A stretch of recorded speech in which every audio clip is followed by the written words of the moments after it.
Dairy industry में एक ऐसा खामोश दुश्मन है जो हर साल अरबों का नुकसान कर जाता है। इसका नाम है मैस्टाइटिस। तो आज हम इसी के बारे में सब कुछ समझने वाले हैं। तो सबसे पहले ये मैस्टाइटिस है क्या? देखिए, बिल्कुल सीधे साधे शब्दों में कहें तो ये पशुओं के थन यानी मैमरी ग्लैंड में होने वाली एक सूजन है। और इसका सीधा असर पड़ता है दूध की क्वालिटी और क्वांटिटी, मतलब गुणवत्ता और मात्रा दोनों पर।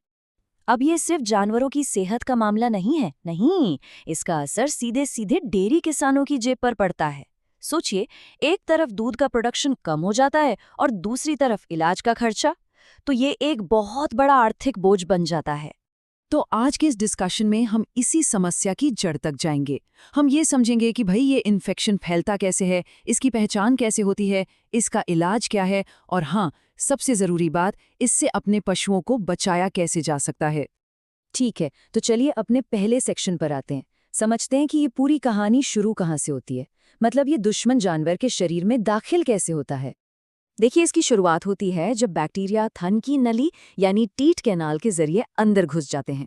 एक बार अंदर पहुंच गए तो वो अपनी तादाद बहुत तेजी से बढ़ाते हैं और इसका नतीजा, थन में सूजन आ जाती है और वो सेल्स जो दूध बनाते हैं वो डैमेज होने लगते हैं।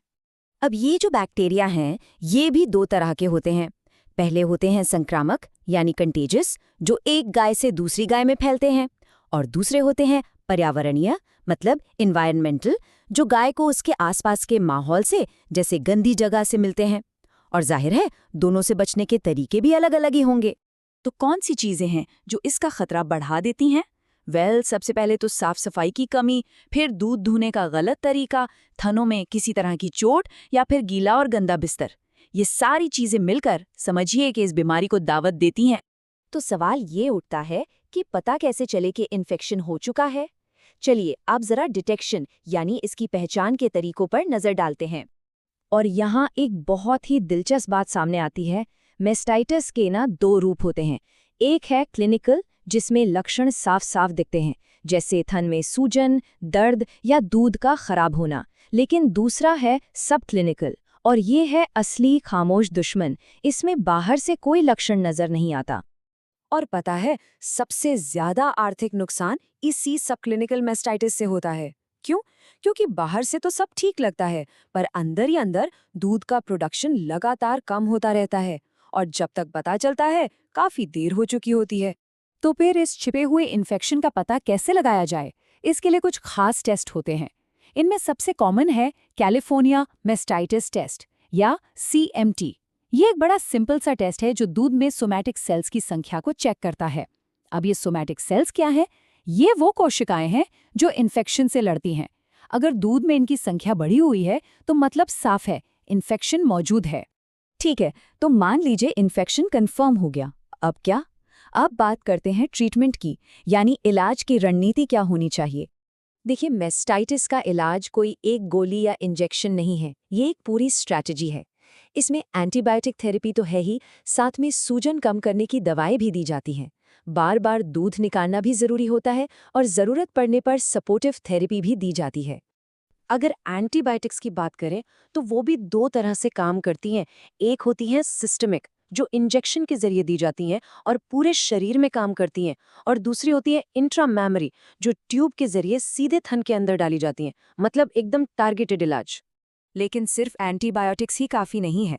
पशु को जो दर्द और सूजन है उसे कम करना भी उतना ही ज़रूरी है। इसके लिए मेलॉक्सिकैम जैसी दवाएं दी जाती हैं, और अगर केस बहुत सीरियस है तो फ्लूइड थेरेपी भी देनी पड़ती है ताकि जानवर जल्दी से रिकवर कर सके। लेकिन हम सब जानते हैं, prevention is better than cure. इलाज से बेहतर रोकथाम है। तो अब आते हैं सबसे अहम हिस्से पर, कि इस बीमारी को होने से रोका कैसे जाए, एक मजबूत डिफेंस कैसे तैयार किया जाए। इसकी रोकथाम का जो प्लान है वो दो मजबूत पिलर्स पर टिका है।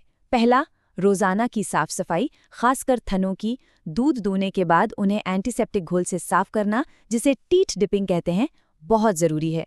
और दूसरा, ड्राई काउ थेरेपी। इसका मतलब है कि जब पशु दूध नहीं दे रहा हो, उस ड्राई पीरियड में उसे खास दवाएं देना ताकि उस दौरान कोई इन्फेक्शन ना पनप सके।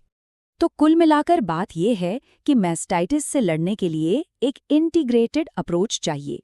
मतलब एक ऐसा तरीका जिसमें सही दवा, पूरी देखभाल और साफ सफाई का सख्ती से पालन सब कुछ शामिल हो। कोई एक चीज काफी नहीं है।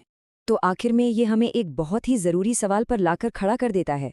जैसे जैसे हम रोकथाम के बारे में और जान रहे हैं, क्या डेयरी जानवरों के स्वास्थ्य का भविष्य दवाइयों से ज़्यादा बेहतर मैनेजमेंट पर निर्भर नहीं करेगा? शायद बीमारी का इंतज़ार करने से बेहतर है कि हम ऐसे तरीके अपनाएं कि बीमारी आए ही नहीं।